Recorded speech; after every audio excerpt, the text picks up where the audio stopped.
ইশরাক হোসেনকে ঢাকা দক্ষিণ সিটির মেয়রের দায়িত্ব দ্রুত বুঝিয়ে না দিলে বৃহত্তর আন্দোলনের হুঁশিয়ারি দিয়েছে তার দল বিএনপি।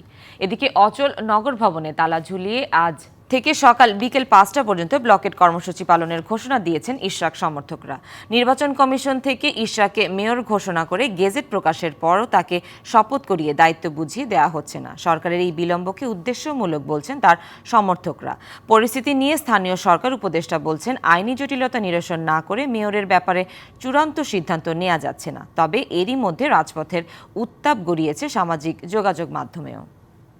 ইঞ্জিনিয়ার ইশরাককে যদি শপথ গ্রহণ না করায় তাহলে আমরা এর চেয়ে কঠিন আন্দোলনের নামবো। যতদিন পর্যন্ত আমাদের মেয়রকে বুঝায় না দেবে ক্ষমতা, ততদিন আমরা থাকবো। অবিলম্বে যদি শপথ না নেওয়া হয় তাহলে আমরা এই ব্লকেট প্রোগ্রাম আরো বিস্তৃত করবো ইনশাল্লাহ।